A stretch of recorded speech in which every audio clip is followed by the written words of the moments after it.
오늘 2022년 8월 24일 수요일 저녁에 하나님께서 우리에게 주시는 말씀은 사도행전 22장 30절에서 23장 35절까지입니다. 이 시간에는 23장 30절에서 23장 11절까지만 봉독하고 말씀 전하도록 하겠습니다. 이튿날 천부장은 유대인들이 무슨 일로 그를 고발하는지를 진상을 알고자 하여 그 결박을 풀고 명하여 제사장들과 온 공회를 모으고 바울을 데리고 내려가서 그들 앞에 세우니라. 바울이 공회를 주목하여 이르되, 여러분 형제들아, 오늘까지 나는 범사의 양심을 따라 하나님을 섬겼노라 하거늘, 대제사장 아나니아가 바울 곁에 서 있는 사람들에게 그 입을 치라 명하니, 바울이 이르되, 회칠한 담이여, 하나님이 너를 치시리로다.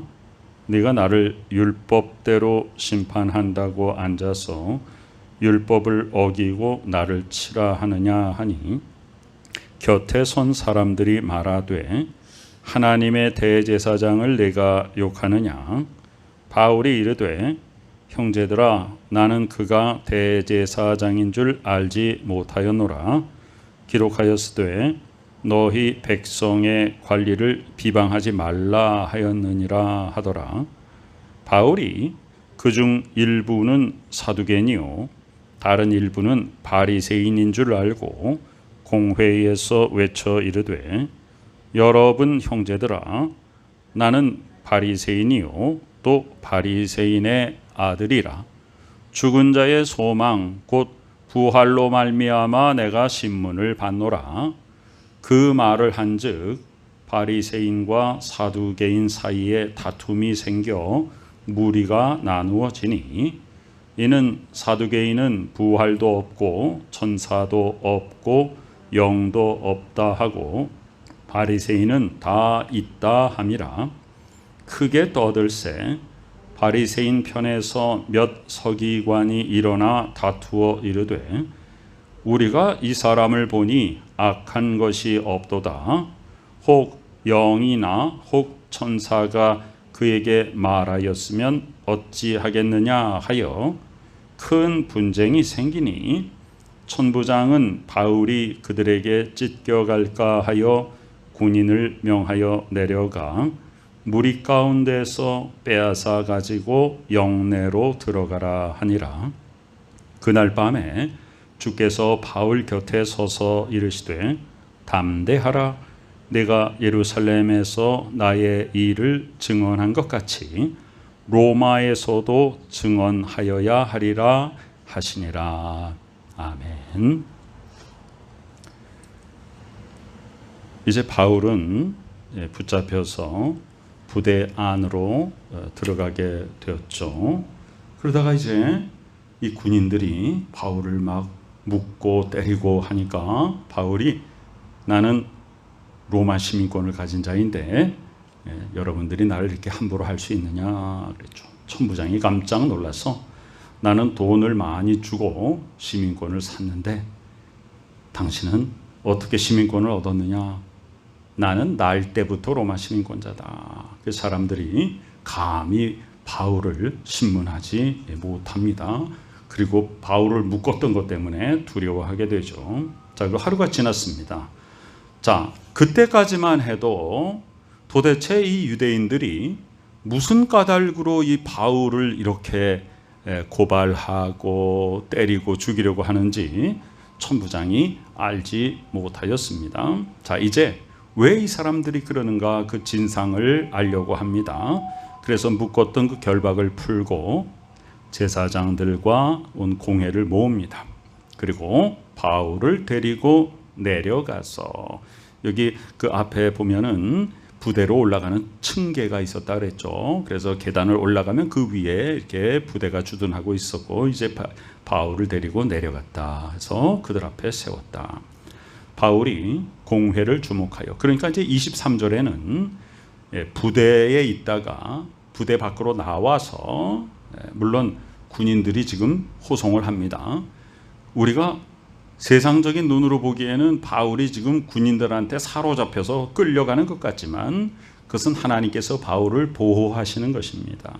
만약에 이 군인들이 바울을 붙잡고 있지 않게 된다면 바울은 이 성난 군중들에게 즉시 죽임을 당하게 될 것입니다. 자, 그래서 이제 부대로부터 공회로 왔습니다. 바울이 공회를 주목하여 이르되, 여러분 형제들아, 오늘까지 나는 범사의 양심을 따라 하나님을 섬겼노라. 그러니까 지금 이 바울이 한 말은 전혀 책잡을 게 없는 말입니다. 나는 지금까지 양심을 따라서 하나님을 섬겼습니다 라고 말하자마자 대제사장 아나니아가 바울 곁에 서 있는 사람들에게 그 말하는 입을 치라 이렇게 말합니다.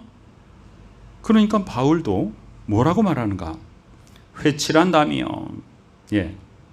예수께서도 외식하는 자를 향하여 회칠한다며 이렇게 말씀하신 바가 있죠. 회칠한 담이라는 것은 외식하는 자들을 향한 아주 전형적인 그런 비유의 말인데요. 무덤이 바깥에는 하얗게 예쁘게 하얀 칠을 해놨는데 그 속 안에는 시체와 뼈와 더러운 것과 썩는 것이 그 안에 가득하다. 그래서 그것은 바로 외식, 즉 겉으로는 거룩한 모습을 보이고 종교적인 틀을 가지고 있지만 그 속 안에는 온갖 탐욕과 죄악과 그런 불순종과 그런 것이 가득한 그 외식하는 자들, 안과 밖이 다른 이런 타락한 형식적인 종교 지도자들을 향하여서 예수께서도 회칠한 무덤이다 그렇게 얘기했고, 여기서는 지금 바울이 회칠한 담이요 이렇게 말합니다. 하나님이 너를 치시리로다. 네가 나를 율법대로 심판한다고 앉아서 율법을 어기고 나를 치라 하느냐. 자, 예수께서도 이 말씀을 하셨죠. 율법을 지키라고 하는 네가 율법을 도리어 어기느냐. 자, 곁에 선 사람들이 말하되 하나님의 대제사장을 내가 욕하느냐. 자, 바울이 말합니다. 형제들이요, 나는 저 사람이 대제사장인 줄을 알지 못했소. 그러면서 나는 말씀을 잘 지키는 사람입니다. 출애굽기 22장 28절에 보면 너희 백성의 관리를 비방하지 말라 이렇게 명령하셨는데 나는 그 말을 잘 지키는 사람이요, 나는 백성이 세운 관리를 비방하지 않습니다. 그리고 나서 바울이 이렇게 싹 군중들을 둘러보니까 여기 모인 사람 중에 일부가 사두개인이라는 것을 알게 되었습니다. 여기 바울의 굉장한 지혜가 보여지는데요. 또 다른 일부는 바리새인이다. 그러니까 뭐 사두개인이 이제 이 비율로 말하면 바리새인보다는 좀 많이 적죠. 그러나 그 세력으로 말하면은 서로 견주는 그런 세력을 형성합니다. 그리고 한쪽은 이제 바리새인이죠. 그러니까 거기 모인 군중들이 둘로 나뉘는데 한쪽은 사두개인이고 한쪽은 바리새인입니다. 이제 바울이 뭐라고 말하는가? 여러분 형제들아, 나는 바리새인이다. 나는 바리새인의 아들이라. 그래서 난 바리새인 출신이다. 그렇죠. 그럼 여기서 지금 바울은 무엇을 생각하는 것입니까? 여기에 있는 사람들이 두 종파로 나뉘어 있으니까 내가 여기서 뭘 선포하고 싶은 거예요? 바울은 바로 지금까지 목숨을 걸고 선포했던 바울의 메시지의 핵심이 뭐예요? 예수 그리스도의 부활입니다. 죽은 자의 소망 곧 부활로 말미암아 내가 신문을 받노라. 지금 바울이 이 공회에 가서 말하는 모든 것은 어떤 연유로 여기까지 오게 됐냐 하면 천부장이 도대체 유대인들이 이 바울을 왜 이렇게 고소하는지 내가 그것을 좀 알고 싶다. 그래서 지금 대동해가지고 군인들이 같이 공회로 지금 온 곳이잖아요. 그러니까 바울이 여기서 하는 말은 이제는 그 천부장 앞에서의 공식적인 변론이 되게 되는 것입니다. 그렇다면 바울은 스스로 무엇을 말하는 겁니까? 내가 여기 끌려오게 된 이유가 뭐냐? 내가 부활을 전했기 때문이다 그랬어요. 그래서 그것 때문에 내가 신문을 받는 것이다. 그 말을 하니까요, 바리새인과 사두개인 사이에 다툼이 생깁니다. 그래서 무리가 서로 나누어집니다. 사두개인은 어떤 그들의 신앙관을 가지고 있냐면요, 아예 영적인 그런 부분 존재 자체를 아예 믿지 않습니다. 예, 부활도 없고 천사도 없고 영 자체가 없다. 근데 바리새인은 다 영의 존재를 믿고 부활도 믿습니다. 그러니 나는 바리새인이요 하면서 내가 부활을 전하기 때문에 이렇게 나는 붙잡혀 왔소 하니까 바리새파 사람들이 바울의 편을 들어주는 겁니다.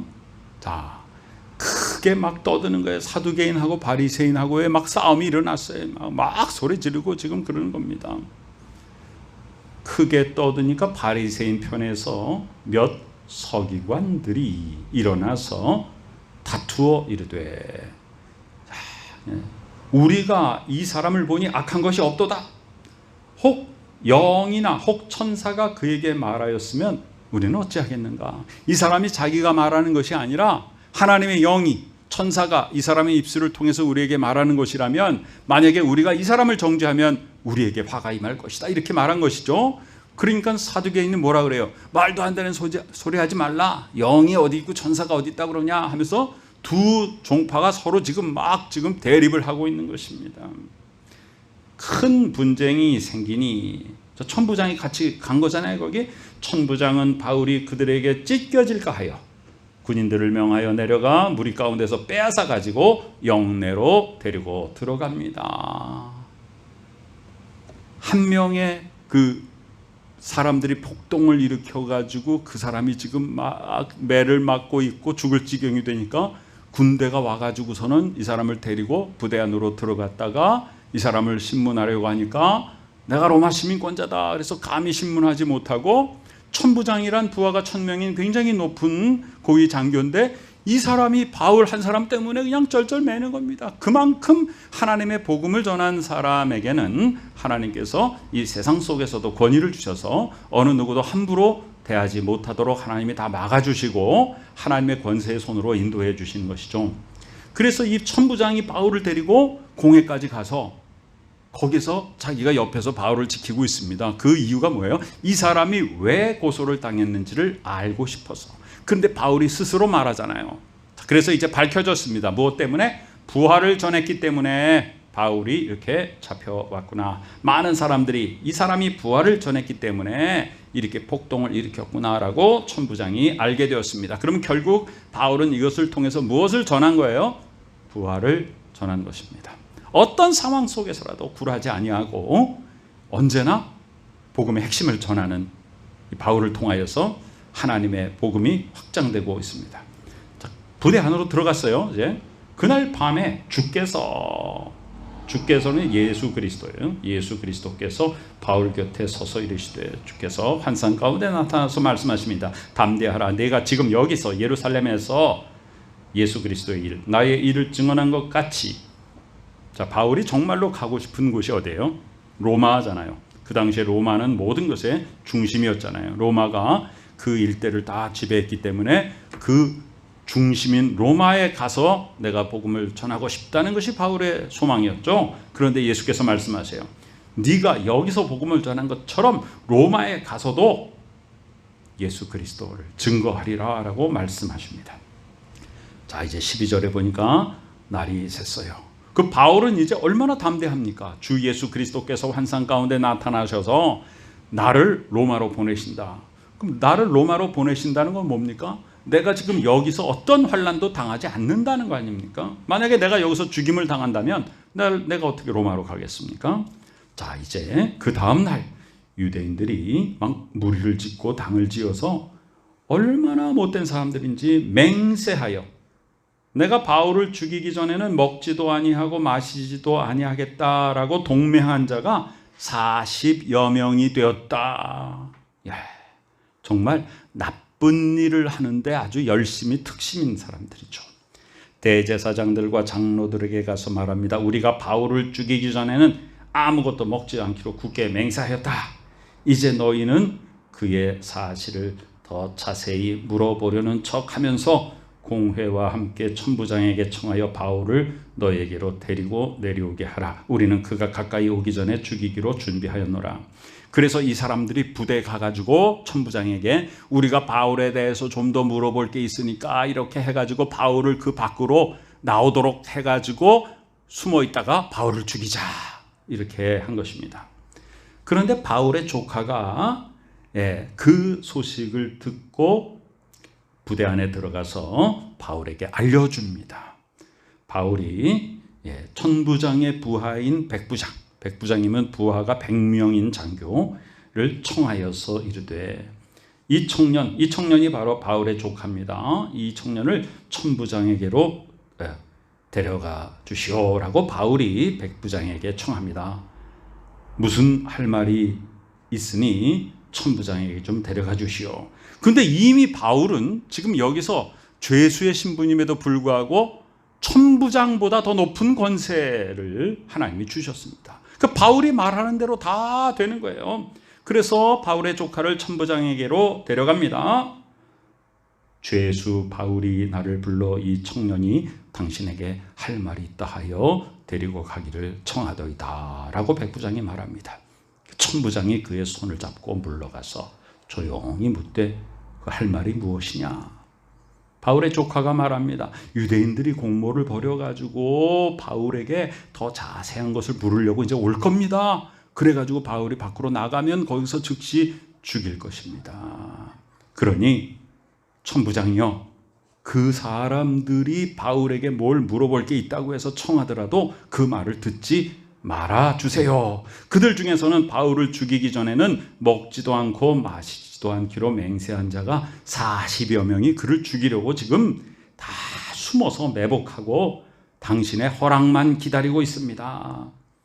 이에 천부장이 청년을 보내며 경계하되 이 일을 내게 알렸다고 아무에게도 이르지 말라. 이 비밀리에 하자. 그 얘기는 뭐예요? 내가 바울을 보호해 주겠다. 그리고 바울의 권세가 누구보다 큰 거예요. 지금 천부장보다 큰 것이요. 왜 그래요? 하나님께서 붙잡고 계시기 때문에 그래요. 우리가 세상에서 어떤 환난과 어떤 어려움에 세상의 권력이나 세상의 물질이나 어떤 것에 우리가 우리의 육신의 힘을 가지고 마주대해 가지고 우리가 어떻게 이길 수가 있겠습니까? 그러나 하나님의 복음을 전하는 자에게, 하나님의 자녀에게는 하나님께서 권세를 주십니다. 그래서 천부장보다 높은 권세를 주셨어요. 지금 여기를 이렇게 잘 읽어보면 이 이야기의 분위기가 지금 어때요? 이 천부장이 죄수 바울 한 사람 때문에 그냥 쩔쩔쩔쩔 매는 겁니다. 바울이 백부장에게 말투는 부탁하지만 사실 명령하고 지시하는 거고요. 백부장은 아무 소리도 못하고 천부장에게 가서 바울의 얘기대로 말을 하고 천부장은 즉시 그 말대로 따라서 시행하고, 이런 모습을 지금 하나님께서 이렇게 바울에게 권세를 주셨습니다. 그래서 이제 천부장이 바울을 안전하게 보호하는 작전을 펴니다. 23절에 보면 백부장 둘을 불러서 이르되 밤 제 3시에 아주 새벽 밤중에 가이사라까지 갈 보병 200명과 기병 말탄 70명과 창을 든 군사 200명을 준비하라. 아니 바울 한 사람을 데리고 가는데 이렇게 수많은 군사가 가는 일이 어디 있습니까? 그래서 바울을 태워서, 자, 가이사라에 누가 있어요? 총독이 있습니다. 로마에서 이 지역을 다스리려고 파송한 총독이 있습니다. 총독 벨릭스에게로 무사히 보내기 위해서 짐승을 준비하라. 우리가 무슨 사극이나 옛날 영화들 이렇게 보면 동서양을 막론하고 죄수는 어떻게 해요?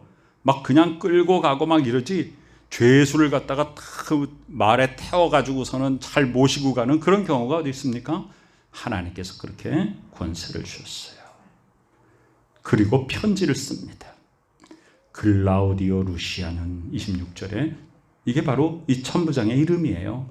총독 벨릭스 카카에게 문안합니다. 이 사람이 유대인들에게 잡혀 죽게 된 것을 내가 로마 사람인 줄 들어 알고 군대를 거느리고 가서 구원하여다가, 이건 사실은 아니죠. 그냥 붙잡아서 놓고 보니까 막 때리고 막 하는데 내가 로마 사람이다 그래가지고 이제 그 다음부터 쩔쩔매게 된 건데, 총독에게는 지금 이야기의 순서를 싹 바꿔가지고 이 사람이 로마 시민권자인 걸 내가 알고 구출해다가 지금 이렇게 안전하게 총독에게 보내드리는 것입니다.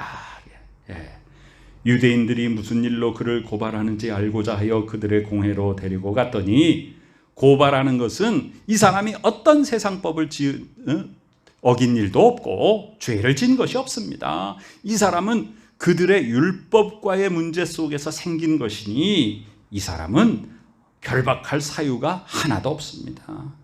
그러나 이 사람을 해하려는 관계가 있다고 누가 내게 알려주었기 때문에 이제는 이 사람을 보호하기 위해서 총독 카카에게 보냅니다. 그러니 잘 보호해 주세요.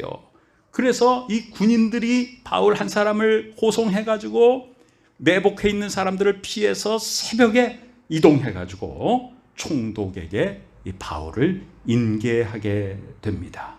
그래서 총독은 헤롯궁에서 바울을 보호하고 군사들에게 명하여 이를 지키라라고 이렇게 지시하게 되는 것이죠. 오늘 이 이야기의 핵심이 뭡니까? 바로 바울이 부활을 전했다는 것입니다. 자기가 죽음의 위험 속에 임했음에도 불구하고 두려워하지 않고 담대하게 복음의 핵심인 부활을 전했어요. 그랬더니 모든 것이 다 하나님께서 형통케 하시고 하나님께서 권세를 주시고 이 세상의 권력자들도 그 앞에서 긴장하고 떨고, 그러면서 바울은 어느 누구보다 세상의 어떤 고위직보다도 더 성대한 그런 호송을 받으면서 그 바울을 죽이려는 자의 손을 피해서 총독에게 가서 헤롯 궁에서 보호를 받게 되는 것입니다. 이것이 하나님의 뜻대로 행하는 자들에게 주시는 하나님의 권세인 것입니다. 오직 복음의 핵심인 부활, 그 가운데 거하며 우리가 그 부활을 전하며 하나님을 기쁘시게 해드리는 삶을 살기만 하면 이 세상 속에서 어떤 권력자 앞에서도 우리가 두려워할 필요가 없이 우리에게 더 큰 권세를 주셔서 하나님 아버지의 자녀의 능력 있는 삶으로 이 땅을 다스리며 하나님의 나라를 확장시키게 한다는 사실을 믿고 언제나 하나님의 말씀 가운데 순종하여 세상의 어떤 것에도 흔들리지 않고 두려워하지 않게 하여 주시고 하나님께서 우리를 세워주시는 주만 바라보며 진정한 능력을 행하는 복된 자녀의 삶을 사는 우리 모두가 되시기를 간절히 축원합니다. 아멘. 아버지 하나님의 은혜 감사드립니다. 주 예수 그리스도의 부활만 믿으면 우리에게 권세 주심을 감사합니다. 그 부활을 전하기만 하면 하나님께서 진정한 권능 주심을 믿습니다. 이 세상 속에서 어떤 상황이 있을지라도 우리가 두려워하지 않게 하여 주시고 담대하게 일어서서 하나님을 기쁘시게 해드리는 복된 자녀의 삶을 통하여 하나님께 영광을 돌리고 더욱더 하나님께서 부어주시는 능력과 권세 가운데 승리하는 삶의 열매 맺는 저희들 되게 하여 주시옵소서. 지금은 우리 구주 예수 그리스도 귀하신 은혜와 하나님 아버지 크신 사랑하심과 성령님의 놀라운 역사하심이 이 시간에 오직 부활만 믿고 부활만 전하면 하나님께서 우리에게 권세 주심을 믿고 하나님 앞에 서서 이 세상을 향하여 담대히 주의 자녀의 권세를 바라는 믿음의 식구들의 머리 위에 지금부터 영원까지 함께 계시옵기를 간절히 축원하옵나이다. 아멘.